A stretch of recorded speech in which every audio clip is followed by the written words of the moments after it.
Hey guys, today I'm going to teach you all about sample space. By the end of this lesson, you'll be able to create lists, tables, and tree diagrams to represent outcomes and probability. So go out and get your binder, turn to the math section. That's great, take some notes. So sample space is defined as the set of all possible outcomes in an experiment. In other words, it's just a way to show the things that could happen or the results of an experiment. For example, if we were going to toss two coins, let's say we're tossing two quarters, we could toss both of them and we would have a sample space in a list, a table, or a tree diagram. In a list, we could get both of them on heads. We could get one on heads, one on tails. We could get the first one on tails, the second one on heads. We could get them both on tails. This is a list of all the possible things that could happen. You also see those four outcomes here in a table, and you can see that with a tree diagram. The first one could be heads, and if that one lands on heads, the other one could be heads or tails, which means we have heads, heads, and heads, tails, just like we saw on the list. The other one could be on tails, and if that one lands on tails, the other one could be heads or tails. So it looks like a little tree because these are like the branches. This is a good way to determine the possible number of outcomes, and that's called the sample space. You can see that here below. Sometimes you'll see it between brackets, and it's just all the possible things that could happen in an experiment. So like I said, the sample space describes all the possible outcomes of an event. A sample space is displayed or shown with lists, tables, and tree diagrams to determine the probability of a simple event, which is like one thing happening, or a compound event, multiple things occurring. So here's an easy first example. The New England Patriots and the Dallas Cowboys are playing a game of football. What are the possible outcomes of the game? In other words, what could happen? Well, the New England Patriots could win, or the Dallas Cowboys could win. That means that there are only two possible outcomes of this game. In another example, we could see that a number cube is rolled, and if it wants to know what are the possible outcomes of that roll, we would just consider what are the possible options it could land on if we roll that dice. Go ahead and think to yourself or make a list of the possible outcomes that could happen when you roll this number cube, and then press play when you're ready to check. As you can see in the picture, it could land on a 1, 2, 3, 4, 5, or 6. That's my sample space in a list. Those are the possible outcomes that could happen from this independent event. The next two examples, we're going to look at lists and tables for some compound events, so multiple things happening. So first of all, Jamie's going to choose something for breakfast. She's got cereal, eggs, or a muffin for her first choice. I know that she cannot get all three of these things because it says or. So for her first choice, she can get cereal or eggs or a muffin. For her second choice, she's going to pick a drink, and that can be coffee, orange juice, or a milk. And that can go with either one of the things that she picked. What we're going to do first is figure out what are all the possible outcomes. I think the easiest way to do that is to make a list, and we'll start with her first choice. Let's say she chooses cereal first. She can choose that cereal with coffee, and that would be one outcome. She gets cereal and coffee. Another outcome would be still getting that cereal, but this time she can get it with orange juice.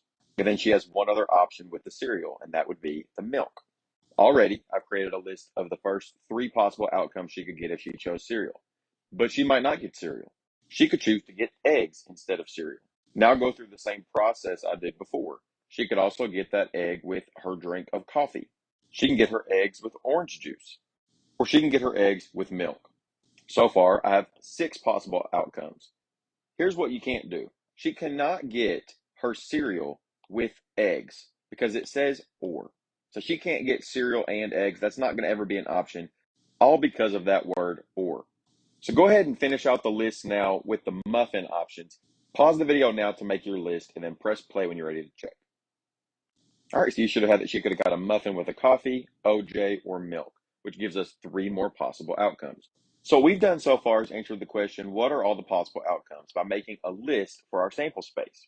But the question also asks, how many possible outcomes are there? To figure out how many total outcomes are possible, you just count the number of things that happen in your sample space. So 1, 2, 3, 4, 5, 6, and so on. So how many total outcomes are possible? There are 9 possibilities for her breakfast. And what I want you to notice is that she had 3 options for the food and 3 options for the drink. 3 times 3 is 9. So that might be a way that you could also figure out how many total outcomes are possible without even having to make your list for your sample space. Let's look at another example in number 4. This is about registration, and a student can select from 2 options for a class, Spanish or German. After they get their language class, they can also choose to be in art, music, or theater. So the first question is, what are all the possible outcomes? And I'm going to show you how to do this in a table. So the first thing I would do is identify what are my first 2 options, Spanish or German, are the 2 classes you can take first. Then we look at the possibilities from there. So they could take Spanish and art, Spanish and music, or Spanish and theater. In this table, I can see that there's three possible outcomes already. And in the table, it might be a little easier because I didn't have to write like I did over here, Spanish all these times. But we can assume that since this is the heading of this table, that this is Spanish and art, Spanish and music, and Spanish and theater. The same possibilities exist if you choose German as your class, and then you could also have German with each of those other three options. So when the question says, what are all the possible outcomes? We just answered that question with a table, whereas in question 3, we answered it with a list. To answer the question, how many total outcomes are possible in the sample space, I want to count how many things are listed in the table. So go ahead and do that now by yourself, and then press play when you're ready to check. You should be able to count that there are 6 possible outcomes for this event. What I also want to draw your attention to is that there was 2 options for the first thing, Spanish or German, and then there was 3 options for the next thing. So 2 times 3 is 6. And that is a shortcut way to tell you how many possible outcomes there are. So you've seen an example with a list, you've seen an example with a table. Now I want to show you an example with a tree diagram. In this example, it says a fair coin is tossed 3 times. So the fair coin means a quarter, something with heads and something with tails. And the question was to know what are all the possible outcomes. So for this example, with something with heads and tails, you're always going to see heads abbreviated with an H and a tails abbreviated with a T. So the coin's flipped 3 times. On the first flip, there's only 2 possible outcomes. You could get heads or tails. Then we flip it again. And what happened on the first one has nothing to do with what happens on the second time. So on the first one, if I got heads, I could flip again and also get heads or tails. And that could also have happened if I got tails on the first flip. I could have flipped again and got heads or tails. Then we flip that coin a third and final time. And it could go either way again. If the coin landed on heads the first time, heads the second time, it could land on heads one more time. But it could also have landed on tails. Same thing. If it went heads the first time, tails the second time, it could go heads, then it could also go tails. Same deal for the next ones. These little tree diagrams look like branches are coming off of it, and these are the 2 options that happen each time. There's 2 branches off of each event because there's 2 things that could happen when you flip the coin. So I just created the tree diagram for this sample space. And what the tree diagram does is it shows you all the possible outcomes or scenarios that could have occurred. So what you can do is just count the last possible thing because that's like the path to get there. And the last possible thing shows me the total number of outcomes. So I said there was 8 possibilities. And again, I want to draw your attention to one more pattern. There was 2 options on the first flip, 2 on the second flip, and 2 on the third flip. It could have been heads or tails each time. 2 times 2 times 2 told us that there was 8 possible outcomes to this. That is something in probability called the fundamental counting principle. It's a way to figure out the total number of outcomes in a probability problem. Basically, you just multiply the events together to get the total number of outcomes. But we can see that at work here with the lists, with the tables, and with the tree diagram in a sample space. The good news is in probability problems, you get to choose which kind of thing you want to use to represent your sample space. But in the next 2 problems, we're going to look at creating lists specifically. Then we're going to use those lists to gather the information to answer a question. So number 6 is talking about rolling a number cube and flipping a coin. She's going to roll that number cube 1 time and flip the coin 1 time. The question wants to know what are the possible outcomes in which the number cube lands on an odd number. Since the possible outcomes of rolling the number cube are 1 through 6, and then the even numbers are 2, 4, and 6, we're only going to consider 1, 3, and 5, because those are the only odd numbers on the number cube. So we want to know what happens when you roll the dice, land on an odd number, and then get either heads or tails. So I'll go ahead and get us started. We could roll the dice and land on a 1, and then get heads. We could roll the dice, land on a 1, and then flip the coin and get on tails. Those are the first 2 outcomes in the sample space. Go ahead and finish out the list, and then press play when you're ready to check. All right, so this is the list of all the total possible outcomes. Now you should tell me how many possible outcomes are there in the situation.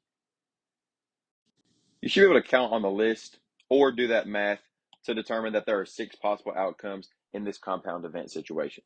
Here's another example where there's another compound event. There's 2 spinners below that are being spun at the same time. What you're going to do is make a list of all the possible outcomes of the 2 spins and then press play when you're ready to check.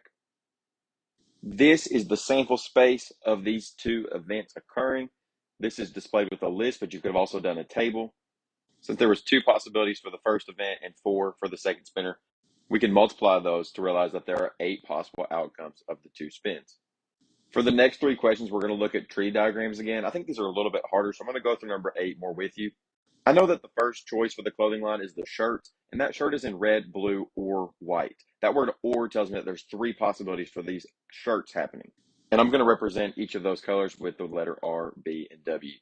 Then there's the option for pants. Since it says and pants, we're going to match up the pair of pants, gray or khaki, with each one of these color shirts. So the red has two possibilities coming off of it. It could be gray or it could be khaki. The same options exist for blue. You could get blue with gray or khaki. So what should come off of the W? Also could wear white with gray or khaki. And that tells us how many different combinations we can have. 1, 2, 3, 4, 5, 6. Always just count the end of the branch. And again, you see that fundamental counting principle. There was 3 options for a shirt, 2 options for pants, gives us a total of 6 possible outcomes. Number 9 has several different choices being made. The first choice is between a 2-door or a 4-door. Then she can choose leather or cloth interiors. Then she can choose their color. Could be black, silver, or white. So we can make a list, table, or tree diagram to represent this sample space, but I bet you can already tell me how many different combinations can be made with the car options. Go ahead and try to do that by yourself now, then press play when you're ready to check. She has 12 different possible combinations. And I can see that in the tree diagram, she could have chosen a 2 or a 4-door. Based on that, she could have chose either leather or cloth interior. And then with each of those options, you could have chose to have black, silver, or white colors for those interiors. And then you would just count the bottom of those branches to count how many possible outcomes there are. In this case, I can see that there are 12. All right, and then last question says Sergio tossed a 2-sided red and yellow counter chip, one of the ones that looks like one of these. And what I want to add to this question is we're going to toss it 3 times. And then here's what Billy Bob would say if he didn't do the tree diagram. Billy Bob says that after 3 tosses, there are 6 possible outcomes for what could have happened. What I want you to do is pause the video and make a list or a tree diagram or a table and see if you can prove Billy Bob either right or wrong. Press play when you're ready to check. So Billy Bob made an error. And this is exactly like the heads and tails example where we looked at this sample space problem earlier on.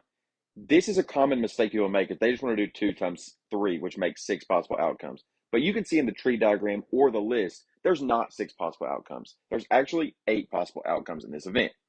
The reason that occurs is because in the first toss, there were 2 options. In the second toss, there were 2 options. And in the third toss, there were still 2 options. This is not a 2 times 3 situation. This is a 2 times 2 times 2, which again shows us that there's 8 possible outcomes. So while the fundamental counting principle is true, and you can multiply the events together to get the total number of outcomes, if you have the time, or to save yourself some confusion, I would always create either a tree diagram, a list, or a table to count the number of total events possible in a sample space. All right, guys, that's it. If you made it to the end of this video, please put in the comments a time you were really lucky. So one time I won $1,000 in a raffle. Today we learned all about sample space, and now you should be able to create lists, tables, and tree diagrams to represent outcomes. Now you should go back to the calendar and complete any other assignments you have left for the day. Let me know if you have any questions. Bye!